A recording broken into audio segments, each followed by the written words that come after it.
This is 80/20 Programming, your place to master the art of programming by solving problems and building projects.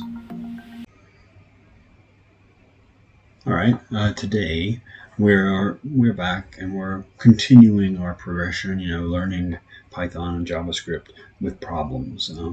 We are working today with arrays. We might be asking, well, what is an array? And an array is a basic data structure, and it's really used for storing elements.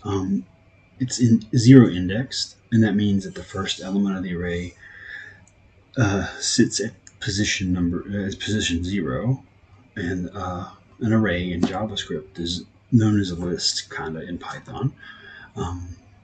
You might be working with arrays or lists and you want to work with them more quickly, and so each language has many methods and functions for working with the data that's stored in the array or the list. For example, today we'll be working with the filter method in JavaScript and the includes method in JavaScript, but there's a lot of them. There's many more. If you're interested in learning more, you can always check out the MDN if you're working in JavaScript, or the Python documentation in Python. So come up here and you got the MDN, which it's put out by Mozilla. It's up to date. It's perfect as far as JavaScript, tells you the basics and all this stuff. You come over here and all these methods are available for arrays.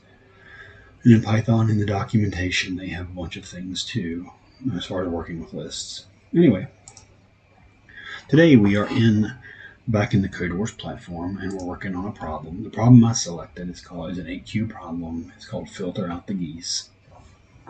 Okay. We're in JavaScript. Let's pop over into train and open this up and get to work. Okay, the instructions. We want to write a function that takes a list of strings as an argument and returns a filtered list containing the same elements, but with the geese removed. The geese are any strings in the following array, which is pre-populated. Okay, so it's got African, Roman, tufted. These are the geese. Okay, and you want to get rid of the geese if they're in the array that's passed in as a parameter. So we'll get an array, and it'll have all these different geese. And if we look up here, all these different birds and the geese. If we look up here, these are the geese. There are geese in our list, in our array, so we want to get rid of them. Okay, and just return an array with only the birds, all the other elements. Okay. And the elements should be returned in the same order as they are in the initial array, okay, with just the geese removed.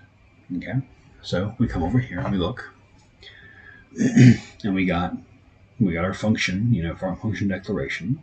The name of the function is goose filter. It takes in as a parameter the array of birds. Okay, so this is in the parentheses. We got our open curly brace, and down here the closing one. So this is how the function is supposed to be set up. Okay, if we look in the function, we already have the geese array already set up with the var keyword, and this is the geese array. Okay, so if we're looking at this through the prep method, we know that we want to first look at the parameters. Okay, so the parameter was being passed in as a list of birds. Okay, and what we want to put back as a return would be another array that has only the birds without the geese. And so how we go do that? Well, we've looked at a few examples of what it should do. And so we would want to start by walking through our pseudocode. Okay. Now, for today's problem, we'll solve it a little quicker and show you just some of the better functionality that's within JavaScript. So we just really want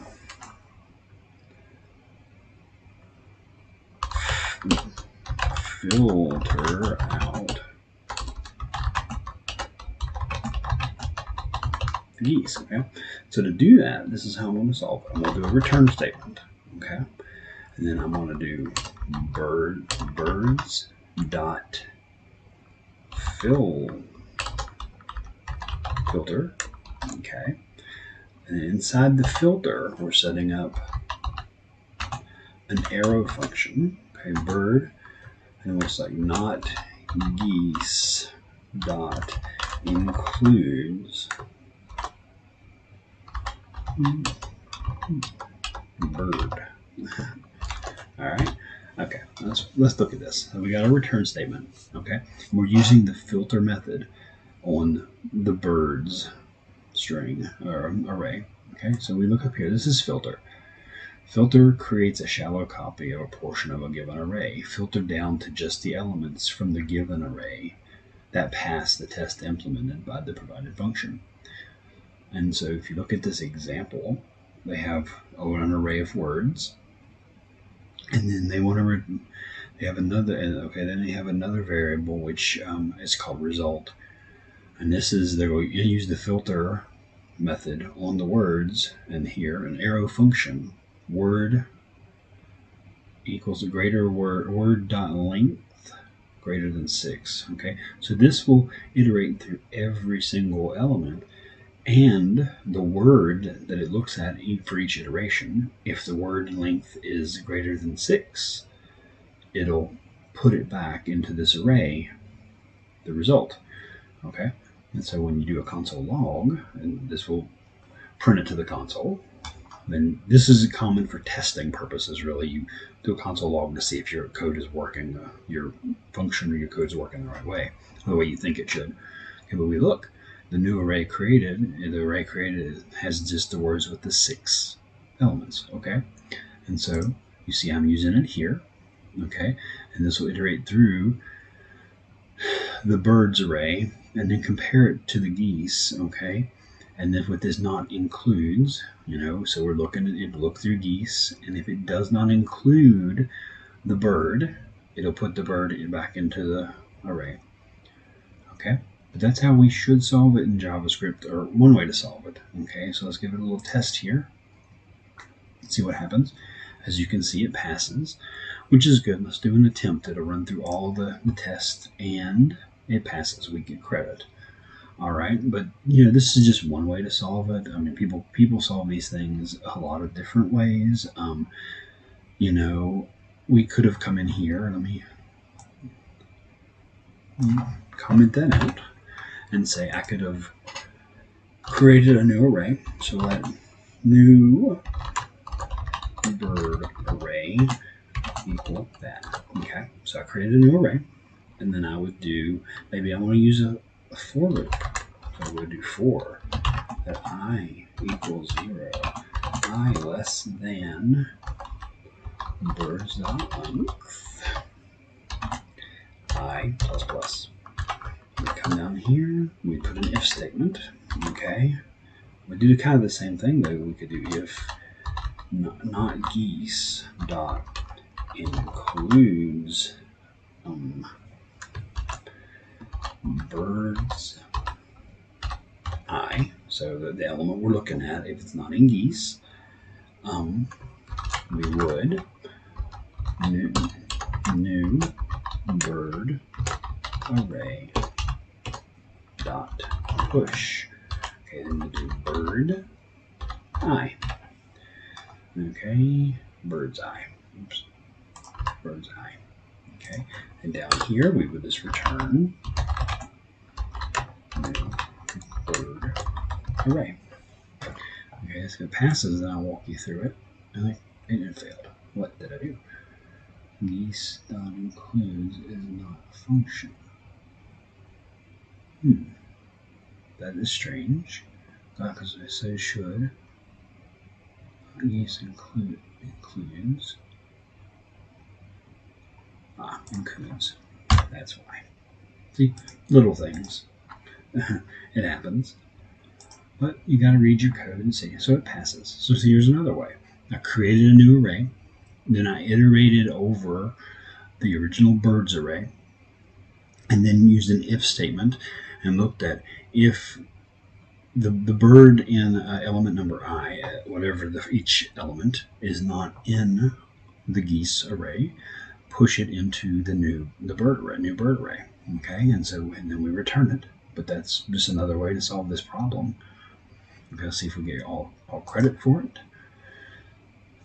Yeah, we do. All right, so let's come into here.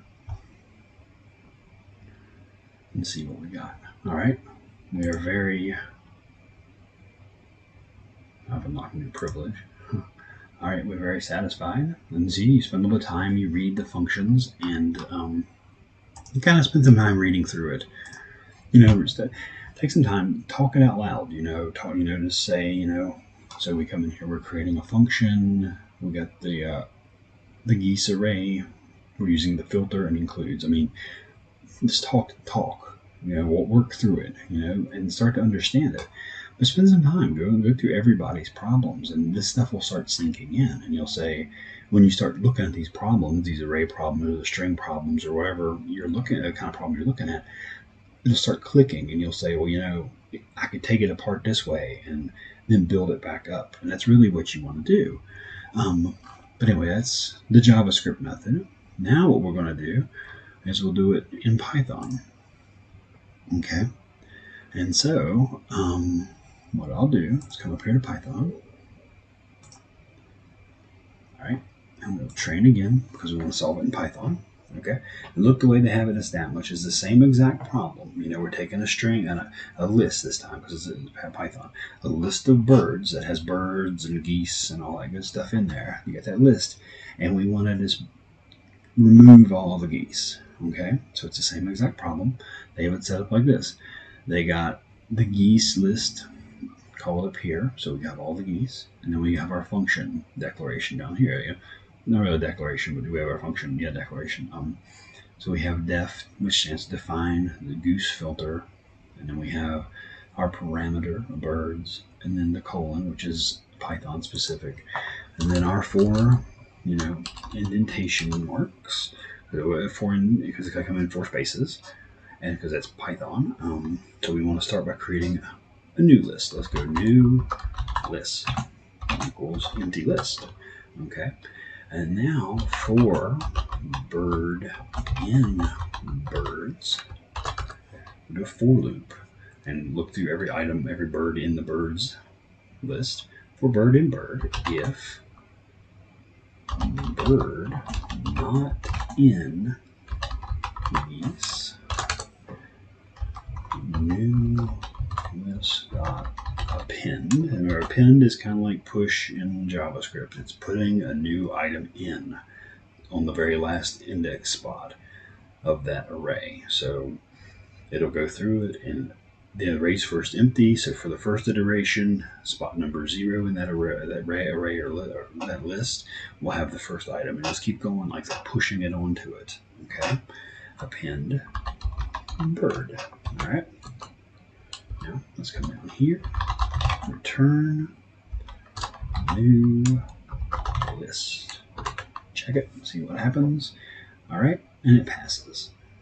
But as you see, it's just another way, different language, but you're starting to build this skill to where you can do it and work in multiple languages, and it's just because you're learning the basics. You're really stressing, on learning how to solve the problem using the basic things, and then it transfers. You'll say, no matter what language you're trying to learn, you'll know how to use it eventually, how to look at it and maybe start creating a for loop or, a basic data structure. It might be a little bit different based on the language, but you'll pick up these key things and you slowly start having the ability to work in multiple languages.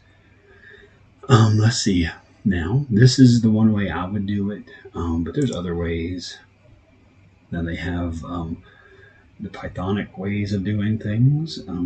You see here, like for this example, they set up the function here, and in this they're using something called list comprehension and it returns bird for bird in birds if bird not in geese. Okay, it's just gonna do the same thing. It's gonna iterate over the birds list and only include in the returned list the ones that are not in geese. Okay, but you look, and there are tons of ways, of solving this. And as you do it, you'll get better at it, and you'll figure out ways to do it. And that's kind of it. You just have to get in here and have to really work with it. But it's a learning process. Anyway, that's pretty much it for today's video. Thanks for joining us, and see you again later. Hey, thanks for watching. Please, if you found this video helpful, like the video, hit that subscribe button, and share this video on social media. Also, feel free to leave a comment and let's master the art of programming together.